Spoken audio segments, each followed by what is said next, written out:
नमस्कार, मी अनिल तिवारी महाराष्ट्राचा पुढारी या न्यूज चॅनल मध्ये आपलं सहर्ष स्वागत करतो। गावगाडा ते मराठवाडा, राष्ट्र महाराष्ट्र पश्चिम महाराष्ट्र, नात्याचा अनुबंध ते कोकण, न्याय हक्क लढा संदर्भ ते विदर्भ, समस्या असो की अडचण, उत्साह असो की आनंदाचा क्षण, क्षणात आपल्या दारी महाराष्ट्राचा पुढारी।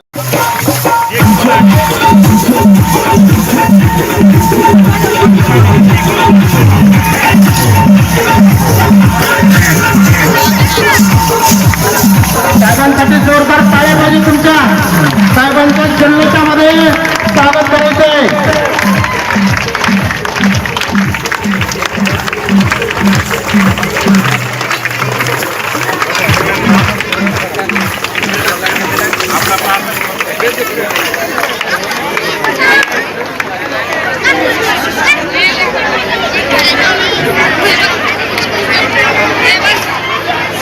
प्लीज सगळ्यांना विनंती खाली बसून घ्यायचं आहे। सगळ्यांना विनंती की खाली बसून घ्या। सगळ्यांना विनंती, बसले ना खाली। ते लयजिम पथक आहे त्यांना विनंती, इथं कानाडे सर इथं बसून घ्या। लयजिम पथक इथं बसून घ्या। लयजिम पथक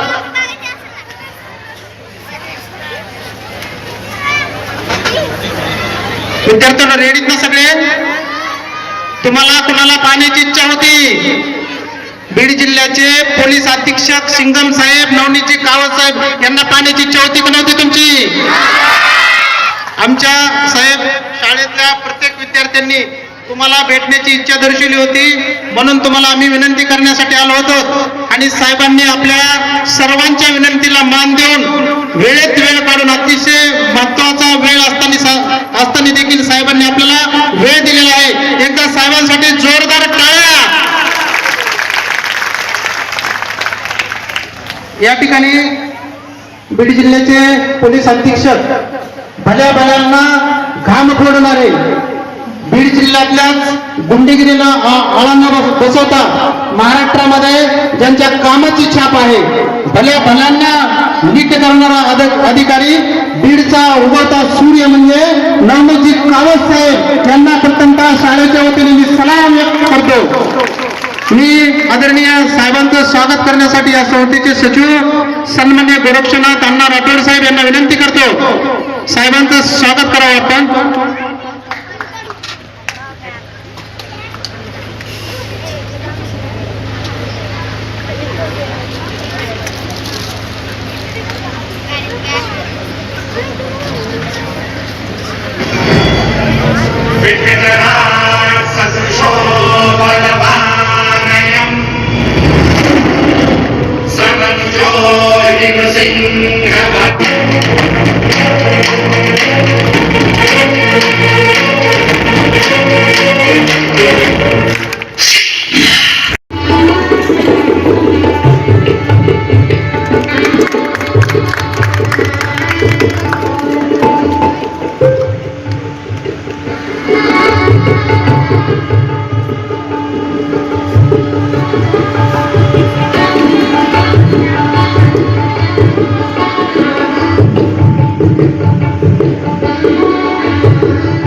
त्याचबरोबर आमच्या संस्थेचे अध्यक्ष सचिव मुख्याध्यापक, त्याचबरोबर आमच्या शाळेचा शालेय मंत्री मुख्यमंत्री दीपप्रज्वलन करून महापुरुषांना साधुवादन करत आहेत।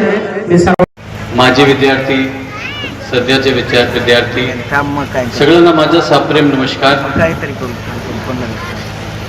हे माजी विद्यार्थी मेळाव्यासाठी जेव्हा मला इन्व्हाइट करायला आले होते ऑफिसला, तेव्हा त्यांनी म्हटलं होतं की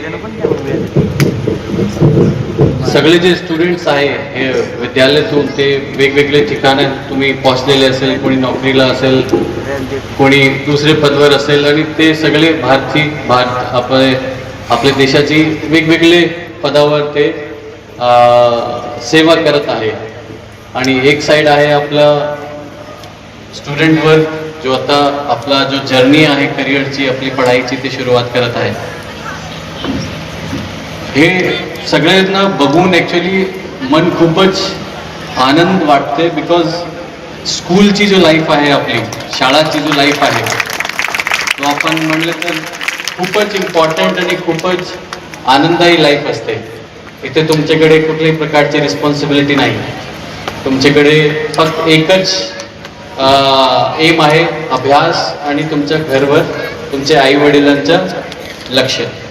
बाकी जसं जसं आपण पुढे थोडंसं 18च्या वर जातात, नोकरीवर लागतात, तुम्ही नोकरीवर गेले, आपले कांद्यावर वेगवेगळे प्रकारची रिस्पॉन्सिबिलिटीज येतात.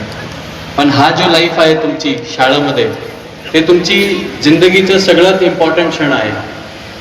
इथे मी बघतो बरेच ह्या साईडचे लोक थोडेसे मोठे आहे, ते समजू शकते सगळे भाषण. ह्या साईडचे जे लोक आहे त्यांना सध्या फक्त दिमागमध्ये मस्तीच्या शिवाय काहीच नाही. बरोबर आहे, तर त्यांना कळत पण नाही की स्टेजवर कोण आहे काय आहे, बिकॉज त्यांना मस्ती करायची, बिकॉज त्यांना सध्या नाही कळणार की त्यांची लाईफमध्ये सध्या ते काय करत आहे. पण ह्या साईडची जी मंडळी आहे तुमच्यासाठी, आता तुम्ही 10thला असेल, 12thला असेल किंवा कॉलेजला असेल, पण हा जो तुमची एज आपला 21-22 पर्यंतची जो आपली उम्र असते, तो आपली लाईफमध्ये सगळ्यात इम्पॉर्टंट असते. तुमच्या येणारा जो भविष्य आहे, तुम्ही पुढे जाऊन काय बनणार, हाच एज तुमची डिसाईड करते. आणि ह्याच एजमध्ये वेगवेगळ्या प्रकारचे डिस्ट्रॅक्शन्स येतात.